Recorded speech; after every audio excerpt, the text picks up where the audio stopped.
Hello friends, price action Telugu ఛానల్లోకి మిత్రులందరికీ స్వాగతం. ఫ్రెండ్స్, బంగారం ధర పెరుగుతుంది తగ్గుతుంది అని చెప్పేసి కొద్దిగా వోల్టాలిటీ ఉంది మార్కెట్లో. బట్ మనం గత 2 రోజుల నుంచి కూడా బంగారం బాగా పెరిగింది, ప్రాబబ్లీ కొంత తగ్గొచ్చు అని చెప్పేసి అనుకున్నాం.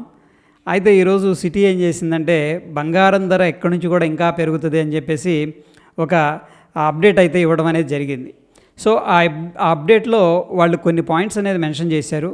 సో ప్రాబబ్లీ వాటిని మనం ఒకసారి దృష్టిలో పెట్టుకొని ఒకవేళ మంచి ఆపర్చునిటీ వస్తే కూడా ఇన్వెస్ట్మెంట్ అనేది చేసుకోవడానికి పాసిబిలిటీస్ ఉంటాయి.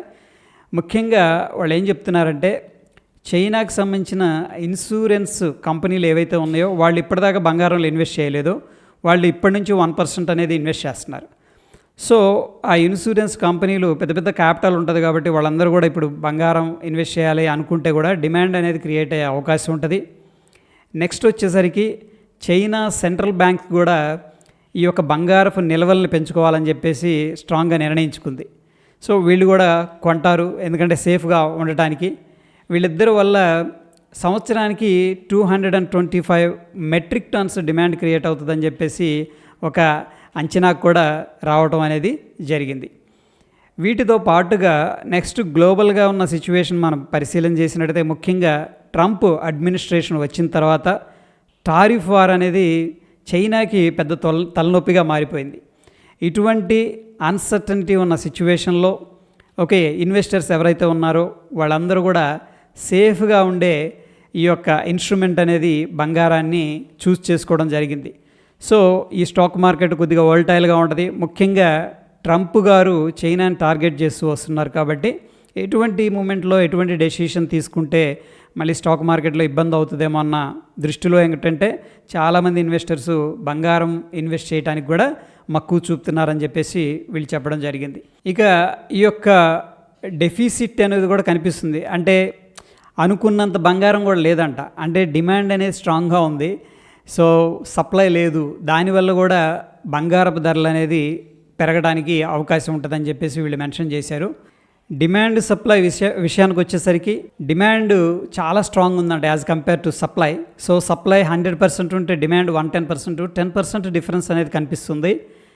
నెక్స్ట్ వచ్చేసరికి ఇన్వెస్ట్మెంట్ పర్పస్ కూడా గోల్డ్ అనేది అవసరం అవుతుంది చాలామందికి, అందువల్ల డిమాండ్ ఉంది. నెక్స్ట్ ఇండస్ట్రియల్ పరంగా కూడా గోల్డ్ అవసరం అవుతుంది. అంటే కొన్ని ఇండస్ట్రీస్లో గోల్డ్ అనేది రేర్ ఎలిమెంట్ అనేది యూజ్ చేయడం జరుగుతుంది. సో దానివల్ల కూడా స్ట్రాంగ్ డిమాండ్ ఉంటుందని చెప్పేసి చెప్తూ ఉన్నారు. చైనాలో ఇంపోర్ట్ కోటాలో కూడా ఏంటంటే కొత్తగా అప్రూవల్ అనేది రావడం జరిగింది, అంటే రెజ్యూమ్ అయింది. అక్కడ ఆర్బిట్రేజ్ డిఫరెన్స్ ఏదైతే ఉందో దాన్ని ట్రేడ్ చేస్తారు. అంటే ఏంటి, ఇంటర్నేషనల్ మార్కెట్ ఉంటుంది, డొమెస్టిక్ మార్కెట్ ఉంటుంది. ఈ రెండింటికి ప్రైస్ డిఫరెన్స్ అనేది వస్తుంటుంది. ట్రేడర్స్ ఏంటంటే దాన్ని ఎక్స్ప్లాయిట్ చేయొచ్చు, అది ఎలో చేశారు. అందువల్ల చైనాలోకి ఇంపోర్ట్స్ అనేది పెరుగుతాయని చెప్పేసి కూడా చెప్పడం జరిగింది. ప్రస్తుతం ఉన్న సిచ్యువేషన్స్ని మనం కన్సిడర్ చేసుకున్నట్టయితే డాలర్ విలువ అనేది తగ్గిపోతుంది. ఎవ్రీడే ప్రీ మార్కెట్లో మనం చెప్పుకుంటూ వస్తూ ఉన్నాం. దాని తర్వాత రేట్ కట్టుకు కూడా చాలా కంట్రీస్ అనేది పాజిటివ్గా ఉన్నాయి. ఈవెన్ పౌల్ గారు కూడా యూఎస్కి సంబంధించి రేట్ కట్ అవసరం అయితే ఉంటుంది అని చెప్పేసి చెప్పారు. ఇండియా కూడా రానున్న మంత్స్లో ఏంటంటే డెఫినెట్గా రేట్ కట్ చేస్తామని చెప్పేసి ఒక పాజిటివ్గా ఇవ్వడం అనేది జరిగింది. నాట్ ఓన్లీ యూఎస్, ఇండియా, చాలా కంట్రీస్ అయితే రేట్ కట్ అనే దానికి పాజిటివ్గా ఉన్నాయి. సో ఇక్కడ యూఎస్ డాలర్ వీక్ అవ్వడం, రేట్ కట్ అనేది ఉండటం డెఫినెట్గా ఏంటంటే ఇది ప్లస్ అని చెప్పేసి చెప్పుకోవచ్చు గోల్డ్ కనబడ. సో ప్రస్తుతం ఉన్న సిచ్యువేషన్ మనం కన్సిడర్ చేసుకున్నట్టయితే, ఒకవేళ చైనా నిజంగానే ఈ గోల్డ్ అనేది ఇంపోర్ట్ చేసుకుంది అనుకోండి, డెఫినెట్గా కొంత స్ట్రాంగ్ డిమాండ్ అనేది క్రియేట్ అయ్యే అవకాశం ఉంది. దీనివల్ల గోల్డ్కి ప్రైస్ పెరగటం. నెక్స్ట్ వచ్చేసరికి గోల్డ్ని మైనింగ్ చేసేవాళ్ళు ఉంటారు కదా, ఆ కంపెనీలకు కూడా మంచి మార్జిన్స్ వచ్చే అవకాశాలు ఉన్నాయి. సో నెక్స్ట్ ఏంటంటే అటువంటి కంపెనీలు ఏదన్నా ఫండమెంటల్గా స్ట్రాంగ్గా ఉంటే కూడా మనం ఏంటంటే ఇన్వెస్ట్మెంట్ అయితే చేసుకోవచ్చు అని చెప్పేసి నాకు కూడా పర్సనల్గా అనిపిస్తూ ఉంది. సో గోల్డ్ ధర పెరుగుతుందా లేకపోతే తగ్గుతుందా, ఇక్కడ నుంచి మీకేమనిపిస్తుంది అనేది కింద కామెంట్ రూపంలో తెలియజేయండి. ధన్యవాదాలు.